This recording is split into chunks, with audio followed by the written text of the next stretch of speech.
ગમે તે ગાડી સાધન ચલાવો તોય તે કદાચ સેલ મારો, તારે તમારી કુળદેવીનું મારે મેલડીનું નામ દઈને સેલ મારો.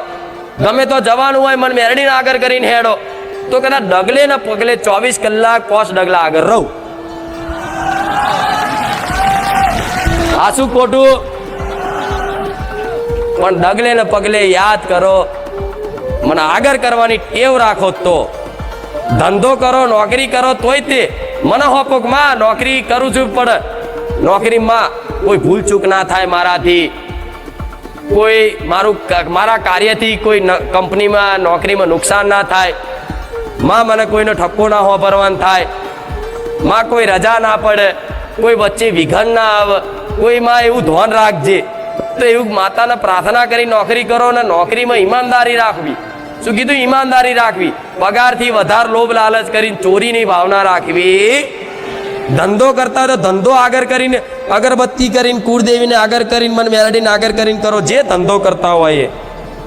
પણ એમ કે માં ધંધો માં કરું છું ને, તો મારો ધંધો તું રોજગાર તું ચલાવજે માં, એમ કરીને તમે કદાચ એ ધંધો આગળ ચાલુ કરો ને અને મને હોપી દો ને, તો ઘરાકના મગજમાં વસીને ઘરાક લાવું. અને તમારો સ્વભાવ એવો શુદ્ધ રાખું કે કોકના ફરી તમારા તો આવું કોકના ગમ.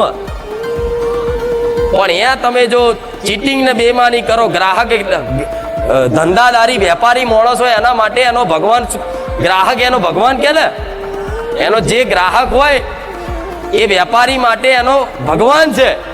તો કોઈક ભગવાન આયા હોય એ પ્રમાણનો જો કદાચ એ ભાવ રાખી અને એની જોડે જે તે નફો મળતો હોય વ્યવસ્થિત, કે નફો લઈ લે અને કોઈ છેતરપિંડી ના કરે, કોઈ એનું અપમાન ના કરે, અને એની જોડે હારો વર્તાવ કરે અને પાણીનો ચાનો ભાવ પૂછે, એનો ધંધો રોજગાર હારો હેરતો હશે. જોઈ લેજો આ અનુભવ તમે જોજો. જે હારો ધંધો રોજગાર કમાતા હોય ને એમના નીતિ નિયમ થોડા જોઈ લેજો. બધા ગ્રાહક જોડે બસ એક ભાવ, ભગવાનનો ભાવ રાખશે કે આવો આવો બેસો, ચા પીવી છે, નાસ્તો કરશો, પાણી પીશો. આ શું ખોટું? એ કડા છે ને, કડા ખરેખરમાં જો ભગવાનનું મોનીને માતાજીને આગળ કરીને કરો ને, તો તમારો ધંધા રોજગાર ગોડા હારો હેડે. તો સ્વભાવના ચીડિયા થઈને બેહો તો તમારા દુકાને કંઈક લેવા આવે. હવારમાં મગજ ખરાબ હોય, ગ્રાહકને ગારો બોલી નાખે. આ શું ખોટું? ત્યાં લક્ષ્મી નહીં ટકતી. જો ક્રોધ છે, જ્યાં ક્રોધ છે ત્યાં લક્ષ્મી ટકતી. જ્યાં ક્રોધ છે, ક્રોધ ખાલી, ક્રોધ બહુ વિનાશકારી, વિપરીત બુદ્ધિ કરી નાખે. ક્રોધ જેની અંદર વધારો હોય, ચીડિયો સ્વભાવ જેનો હોય, એની જોડે બહુ લક્ષ્મી નહીં ટકે. કદાચ ટકશે ને તો ક્યાંક ને ક્યાંક હલવાઈ જશે ગમે તે બાબતે. એટલે તમારો આ ક્રોધ, કામ, ક્રોધ, મોહ, લોભ, ઈર્ષા, રાગ, દ્વેષ, આ બધું છે ને મારે કાઢવું છે. એ છે અંદર. પણ એ ક્યારે નીકળશે? જ્યારે તમે રોજ અહીં આવતા જતા રહેશો, મારી વાતોનું પાલન કરશો, તારે આ બધા કામ, ક્રોધ, મોહ, લોભ રૂપી રહિત થઈ ગયા ને, એટલે આખો સંસાર તમારો, આખી દુનિયા તમારી, સમજી લેજો. આખી દુનિયા તમારી. એનું કારણ શું? કે આખી દુનિયામાં અમારી કેમ નહીં? તો આખી દુનિયામાં માતા બધી જગ્યાએ છે ને, કણ કણમાં, દરેક જીવોમાં છે ને માતા. ભગવાન ગણો, જે ગણો, બધી એક જ દેવી શક્તિ, ભગવાનનું એક જ તત્વ છે, એક જ શક્તિ કાર્ય છે. બધાના રૂપ એક. ભગવાને અલગ અનેક રૂપોમાં લીલા કરવા માટે આ રચાયું છે. નહીં તો ભગવાન બધાનો એક જ છે. મારો એ તમારો બધાને, જેમ મારી ઉત્પત્તિ ભગવાનથી થઈ એવી તમારી ઉત્પત્તિ ભગવાનથી જ થઈ છે. આ શું ખોટું? તો કદાચ તમે દીકરા છો, હવે દીકરાની પાછળ એના બાપનું નામ આવી જાય હોય, તે બાપની જેટલી બી મિલકત હોય એ દીકરાના નામે આપે રૂપિયા, એનો હક બને કે નહીં? હું શું કહું છું સમજો. તમારા ઘેર તમે છો, તમારી પાછળ તમારા પપ્પાનું નામ લખાય છે કે ફલાણા ભાઈ, ફલાણા ભાઈ. તો પાછળ પપ્પાનું નામ આવતું હોય તો પપ્પાની જેટલી મિલકતો હોય એ બધી મિલકત ઉપર તમારો અધિકાર કહેવાય કે નહીં? કહેવાય કે નહીં? તો એવી રીતે પરમ પિતા પરમેશ્વર મારો રોમ છે, જો એને કદાચ પિતા મોનીન, પપ્પા મોનીન, બાપ મોનીન કદાચ યાદ કરશો ને તો એની આખી બનાવેલી આખી સૃષ્ટિ છે એની પર તમારો અધિકાર થઈ જાય, એ નોમની કૃપા. પણ નોમ પાછળ આવે તો કોઈ માતાનું નામ, કોઈ ભગવાનનું નામ, પેલાના નામ જોજો કે ફલાણા દાદાની મેલડી, ફલાણા ભાઈની મેલડી, કે છે ને ફલાણી પેઢીની મેલડી, એના નામની પાછળ મેલડીનું નામ લાગે પેલાના ભુવાજીનું, અને અત્યારે કોઈક કંઈક લગાવે છે હું સોલંકી પેઢીની મેલડી, એટલે મારું નામ સોલંકી પેઢીની પાછળ આવ્યું તો સોલંકી પેઢી મારા દીકરા છે. જોજો મારી પ્રોપર્ટી હોય, જે મારી જોડે મિલકત હોય, સંપત્તિ હોય, વૈભવ હોય, સુખ હોય, એ તમામ ઉપર મારી વસ્તીનો અધિકાર બને કે નહીં? બને કે નહીં? આપે રૂપિયા માગે કે ના માગે, અધિકાર બને કે નહીં? બને ને? એ ના માગે છતાંય તે મારા હલવું પડે, કેમ કે એમનો અધિકાર છે. એમણે એમની નોમ પાછળ મારું નામ લખાઈ દીધું. મનથી લખાવાનું, દસ્તાવેજમાં નામ નહીં લખવા, પાછળ લખાવતા નહીં કે મેરડી માતા.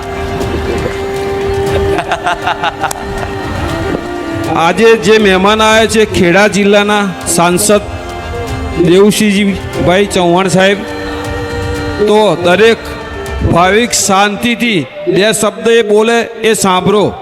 શ્રી રામવાડી મેલડી માતની, બારેજા ધામની મેલડી માતની. આજના પવિત્ર અને મંગલ પ્રસંગે જેમ માતાજીનો હુકમ થાય એમ આજે માએ હુકમ કર્યો ને હું આવ્યો છું. નહીં તો વિચાર તો ઘણા વર્ષોથી કરતો હતો, પરંતુ આજે મને આવવાનો મોકો મળ્યો અને માના આશીર્વાદનો લાભ પણ મળ્યો. મેં મારા જીવનમાં શ્રદ્ધા, અંધશ્રદ્ધા, રિવાજ, કુરિવાજ, સમાજ જીવનના કાર્યકર્તા તરીકે અનેક ધાર્મિક સ્થળોએ ગયો છું, અનેક કથા વાર્તાઓમાં ગયો છું, અનેક મોટા મોટા સંપ્રદાયોના ગુરુને પણ સાંભળ્યા છે. પરંતુ આપણા વેદ પુરાણના એવા અઘરા જ્ઞાનને સરળ ભાષામાં લોકભોગ્ય બનાવીને સમાજને સાદીને સરળ ભાષામાં જો કોઈએ સમજાવતું હોય તો આપણી આ માયાળુ માં મેલડી સમજાવે છે, અને તદ્દન નિસ્વાર્થ ભાવે, પૂરા પ્રામાણિકપણે. કારણ કે વર્તમાન સમયમાં આપણે અનુભવીએ છીએ કે લોકો લોભ, લાલચ, અહંકારની એવી યાત્રાએ નીકળ્યા હોય છે કે મોટા મોટા મંદિરો, સ્થાનક કે સંપ્રદાયો બનાવે, પરંતુ આ માના મનમાં એવો ભાવ છે કે મારી સમાજ, મારી પ્રજાનું કલ્યાણ થાય, મારા રાષ્ટ્રનું કલ્યાણ થાય, અને રાષ્ટ્રના કલ્યાણ માટે કામ કરતી આપણી આ માના આશીર્વાદથી વ્યક્તિનું પરિવર્તન. જે રીતે એમની વાણી સાંભળીને મને એવું લાગ્યું કે જે અવગુણો આપણા છે, જે વ્યસનો છે, અહંકાર છે, સમાજમાં જે પ્રકારે આપણી કુરીતિઓ ચાલે છે, ત્યારે સમાજમાં વ્યક્તિનું પરિવર્તન અને વ્યક્તિના પરિવર્તન થકી બહુધા સમાજનું પરિવર્તન, અને સમાજના પરિવર્તનથી રાષ્ટ્રનું, સનાતન ધર્મની સાચી દિશાનું પરિવર્તન અહીંયા આપણે જોઈ શક્યા છીએ.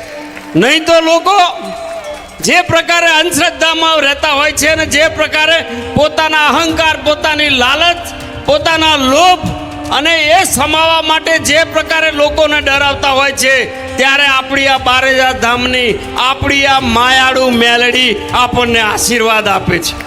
અને આજથી સાચા અર્થમાં હું તો કહું છું કે માં, લોકો આપણે ખૂંખાર મેલડી માં તરીકે કહેતા છે, પણ આજનો મારો અનુભવ છે કે માં તારા જેવું માયાળું કોઈ નથી. આ માયાળુ મેલડી માં છે, આપણને બધાને આશીર્વાદ આપે છે, આપણને બધાને. હું મારા જીવનમાં પહેલી વાર અહીં આવ્યો છું અને મેં જે અનુભૂતિ કરી છે, મને શબ્દો નથી મળતા પણ મને ખબર પડે છે કે ગીતાની વાત હોય કે વેદોની વાત હોય, જ્ઞાન ભક્તિ કર્મની વાતો કરીને આપણને કર્મકાંડની દિશામાં ક્યાંક ને ક્યાંક એક બીજી દિશામાં લઈ જતા હોય, ત્યારે સાચી વાત કહીને મક્કમતાથી શ્રદ્ધાની શક્તિ કેવી હોય એનું દ્રશ્ય આજે 12,000 ધામમાં આપણે જોઈ શક્યા છે. આ શ્રદ્ધાની શક્તિના કારણે થયું છે, કોઈ અંધશ્રદ્ધાની શક્તિ નથી. હું છાતી ઠોકીને કહું છું કે આ માત્ર ને માત્ર સનાતન ધર્મની અંદર આપણી સંસ્કૃતિની શક્તિ, આપણી શ્રદ્ધાની શક્તિ છે. અને એટલે સ્વયંભૂ સ્વયં